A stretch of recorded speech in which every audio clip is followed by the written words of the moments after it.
মাধ্যমে সম্মান দেন।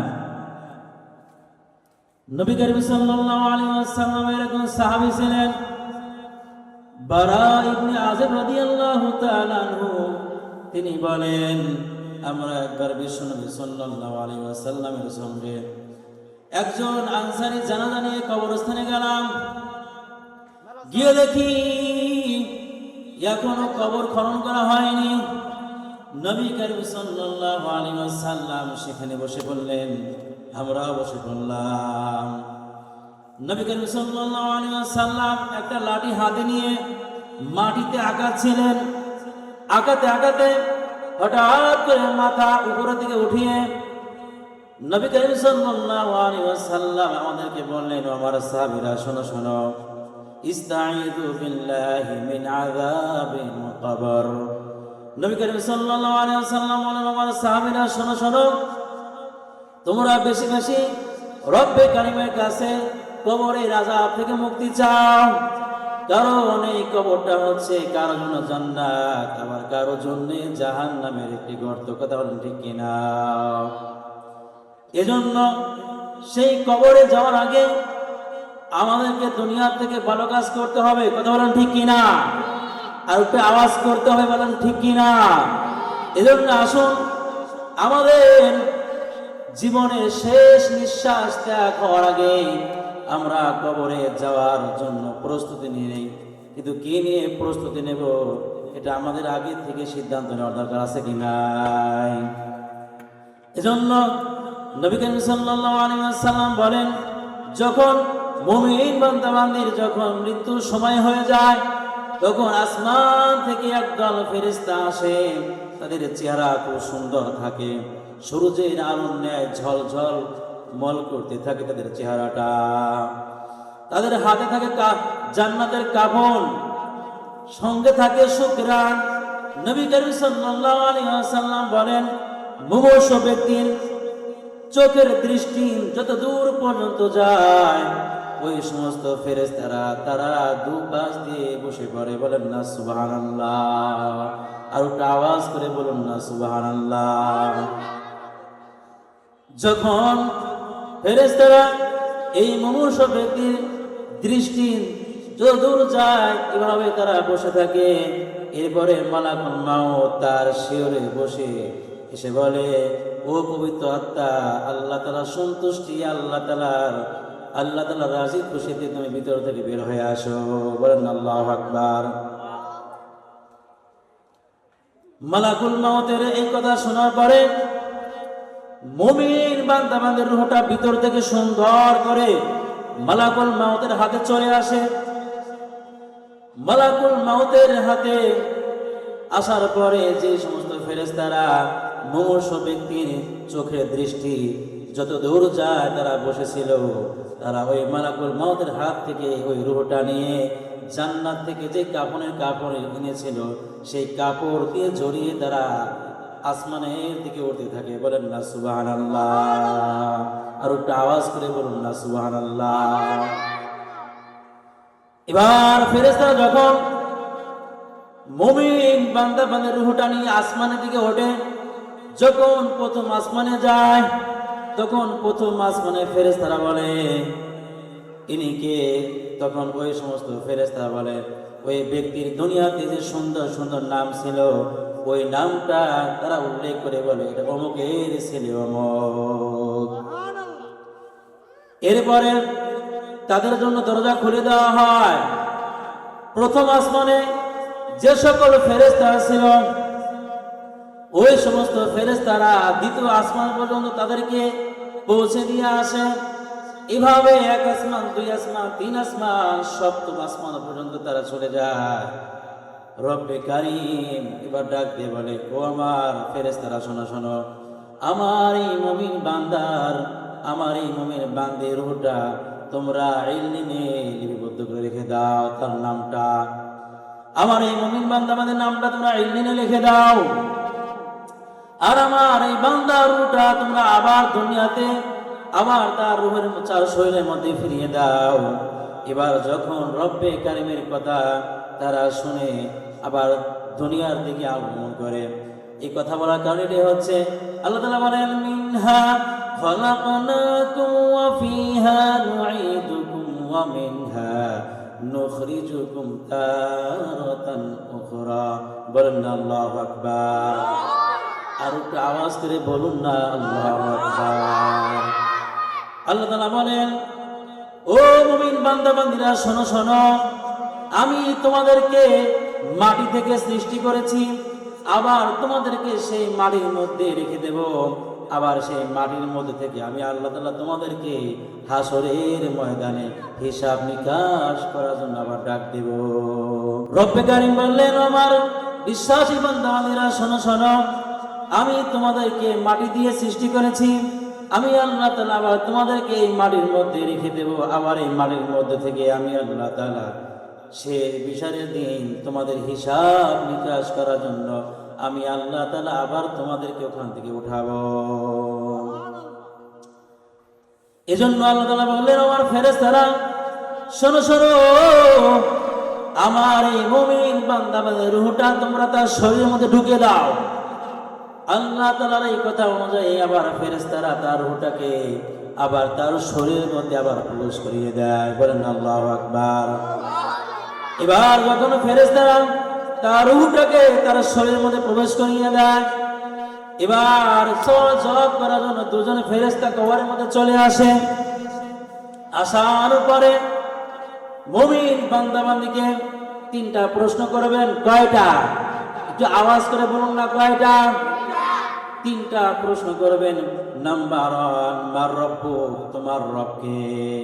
যদি মুমিন ব্যক্তি সে চিন্তা ছাড়াই পেরেশানি ছাড়াই সে বলবে রব্বি আল্লাহ, আমার রব হলো আল্লাহ। আবার ফেরেশতারা দ্বিতীয় প্রশ্ন করবে, আমার নবী, তোমার নবী কে ছিল? বলা হয়েছে নবী করিম সাল্লাল্লাহু আলাইহি ওয়াসাল্লামের সরাসরি চেহারাটা দেখানো হবে। নবী করিম সাল্লাল্লাহু আলাইহি ওয়াসাল্লামের কবর পর্যন্ত তার কবরের রাস্তা করিয়ে সুড়ঙ্গ করে দেখানো হবে। মুমিন বান্দা বান্দী বলবে হাদার রাসূলুল্লাহ, এই ব্যক্তি হলো আল্লাহর রাসূল, ইসমুহু মুহাম্মদ, তার নাম হলো মুহাম্মদ। বলেন আল্লাহু আকবার। মুমিন বান্দা যখন প্রথম প্রশ্ন উত্তর দিবে সঠিকভাবে, দ্বিতীয় প্রশ্ন যখন সঠিকভাবে উত্তর দিবে, এবার বলবে ও আল্লাহর বান্দা, তোমাকে আর একটা প্রশ্ন করতে চাই। সেই প্রশ্ন হলো আমান দিন, তোমার দিন কি ছিল? তুমি কোন ধর্মের অনুসরণ করতে? মুমিন বান্দা বান্দি বলবে দিন ইয়াল ইসলাম, আমার ধর্ম ছিল ইসলাম। এবার যখন তিন প্রশ্নের উত্তর দিবে, এবার ফেরেশতা জিজ্ঞাসা করবে ও আল্লাহর বান্দা, ও আল্লাহর বান্দি, তুমি এটা কিভাবে জানতে? তুমি কিভাবে শিখেছো? কিভাবে উত্তর দিলে? মুমিন বান্দা বান্দি বলবে তাহলে শোনো শোনো, আমি দুনিয়াতে থাকা অবস্থায় আল্লাহ তাআলা কুরআন খুলে খুলে পড়েছি। গ্রামগঞ্জে, শহর বন্দরে, বাজার ঘাটে মাহফিল হতো, সেখানে আলেম উলামারা এ বিষয়ে ওয়াজ করতো, নসিহত করতো, সেখানে বসে বসে আমরা শুনেছি, জেনেছি, যার ফলে আমরা এগুলো তখন মুখস্থ করে নিয়েছি। এবার এই মুমিন বান্দা বান্দি কথা শুনে আসমান থেকে একজন ঘোষণাকারী ঘোষণা করবে আমার বান্দা বান্দি সত্য বলেছে। এবার যখন এই ঘোষণা আসবে তখন আল্লাহ তাআলা ফেরেশতাদেরকে বলবে আমার ফেরেশতারা, আমার এই বান্দার কবরের মধ্যে জান্নাতের বিছানা বিছাইয়া দাও। বলেন না আল্লাহু আকবার। আবার আল্লাহ তাআলা বললেন ও আমার ফেরেশতারা শোনো শোনো, আমার এই বান্দা দুনিয়াতে অনেক কষ্ট করেছে, এখন আমি আমার এই বান্দাকে, এই বান্দিকে কবরের মধ্যে কষ্ট দিতে চাই না। আমার এই বান্দা বান্দির শরীরের মধ্যে জান্নাতের পোশাক পরিধান করাইয়া দাও। বলেন না সুবহানাল্লাহ। আল্লাহ তাআলা বলবেন আমার ফেরেশতারা তাই নয়, আমার এই বান্দার কবরটাকে প্রশস্ত করে দাও। এভাবে আল্লাহ তাআলার হুকুম অনুযায়ী ওই মুমিন বান্দা বান্দির কবরটা প্রশস্ত হয়ে যাবে। আবার আল্লাহ তাআলা বলবেন আমার ফেরেশতারা, আমার এই বান্দার কবর থেকে নিয়ে জান্নাত পর্যন্ত একটা রাস্তা করে দাও। ওই জান্নাতের মধ্যে থেকে আমার এই মুমিন বান্দা বান্দির কবরের মধ্যে জান্নাত থেকে সুন্দর বাতাস আসবে, বলেন না সুবহানাল্লাহ। আল্লাহ তাআলা আমাদের সবাইকে আল্লাহ তাআলা কবরের মধ্যে সুখে রাখেন, শান্তিতে রাখেন, আমাদের কবর যেন আল্লাহ তাআলা জান্নাতের বাগিচা বানায় দেন, সবাই আমিন। সম্মানিত হাজিরিন, এভাবে যখন বলবে একজন সুন্দর চেহারা বিশিষ্ট লোক কবরের মধ্যে আসবে, আসার পরে ওই মুমিন বান্দা বান্দিকে বলবে আল্লাহ তাআলা ওয়াদা করেছিলেন, সেই দিনের কথা কি তোমার স্মরণ হয় না, মনে পড়ে না? সেই দিন হলো আজকের এই দিন। এবার মুমিন বান্দা বান্দি বলবে তোমাকে তো আমি চিনতে পারলাম না, তুমি কে, কোথা থেকে আসলে? আসলে তুমি যে সুসংবাদ দিলে এই সুসংবাদ দেওয়ার জন্য তুমি যোগ্য, কারণ তোমার চেহারার মধ্যে কোনো ভেজাল নাই, তোমার চেহারাটা অনেক সুন্দর। এবার ওই ব্যক্তি বলবে তাহলে শুনে নাও, তুমি দুনিয়াতে ভালো কাজ করেছিলে, আমল করেছিলে, আমি তোমার নেক আমল, বলেন না আল্লাহু আকবার। এভাবে স্বাগতম জানাবে। এবার বলবে তুমি নিশ্চিন্তায় কিয়ামত কায়েম হওয়ার আগ পর্যন্ত তুমি ঘুমিয়ে থাকো। এভাবে মুমিন বান্দা বান্দি কবরের মধ্যে নিশ্চিন্তায় ঘুমিয়ে থাকবে। একটু চিল্লায়ে বলেন না সুবহানাল্লাহ। এভাবে মুমিন বান্দা বান্দি নিশ্চিন্তায় ঘুমিয়ে থাকবে। নবী করিম সাল্লাল্লাহু আলাইহি ওয়াসাল্লাম বলেন, ও আমার উম্মতেরা শোনো শোনো, কাফের মুশরিক বেঈমান বেনামাজি যারা আল্লাহ তাআলার হুকুম মানে নাই, দুনিয়া থেকে বিদায় নিয়েছে, তাদের মরণের পর হবে অপমান। নবী করিম সাল্লাল্লাহু আলাইহি ওয়াসাল্লাম বলেন, যখন কাফের মুশরিক বেঈমান দুনিয়া থেকে বিদায় নিয়ে চলে যাবে, তখন আসমান থেকে একদল ফেরেশতা আসবে। একদল ফেরেশতা আসবে, তাদের চেহারা হবে খুবই মলিন এবং একটা কাফনে কাফন থাকবে, যেটাকে বলা হয় যে চট। এত দুর্গন্ধ, এরা সহ্য করা যায় না। এভাবে ফেরেশতারা কাফের মুশরিক বেঈমান মুশরিক ব্যক্তির মাথার সামনে এসে বসে পড়বে। মালাকুল মউত বলবে, ও আল্লাহ তাআলার পবিত্র বান্দা বান্দি, আল্লাহ তাআলার হুকুমে, আল্লাহ তাআলার গুসা, আল্লাহ তাআলার আগানোর দিকে তুমি বের হয়ে আসো। কাফের মুশরিক বেঈমান নাফরমান, হাদিসের মধ্যে আসছে 99টি সাপ দেওয়া হবে। এভাবে সাপ তাকে দংশন করতে থাকবে, তাকে কামড়াতে থাকবে। নাফরমান বান্দা বান্দি সাপের কামড় খেয়ে তার হুঁশ হারিয়ে ফেলবে। এজন্য আমাদেরকে সেই কবরে যাওয়ার আগে আমাদেরকে হিসাব কিতাব করে যেতে হবে। আমাদের আমলের উপর নির্ভর করবে আমাদের কবরের জগৎটা ভালো হবে না খারাপ হবে।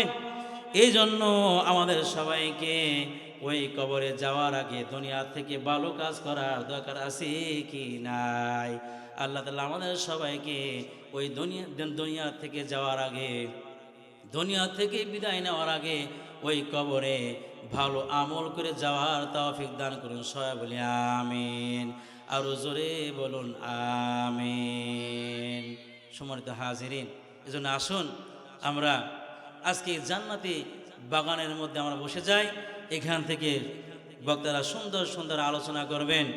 জাহান্নামী বান্দারা কেমনে জান্নাতি হবে সেই বিষয়ে আলোচনা হবে। কিভাবে বান্দাবান্দি আল্লাহ তাআলা প্রিয় বান্দাবান্দি হবে সেই বিষয় নিয়ে আলোচনা হবে। এজন্য আসুন আমরা এদিক সেদিক ঘোরাফেরা না করে এই জান্নাতি বাগিচার মধ্যে বসে আমরাও জান্নাতি বান্দাবান্দি হিসেবে আল্লাহ তাআলার সেই জান্নাতের খাতায় আমাদের নামটা উঠুক। চাই কি চাই না? আল্লাহ তাআলা আমাদের সবাইকে জান্নাতি মানুষ হিসেবে কবুল করে নিক। সবাই বলে আমিন।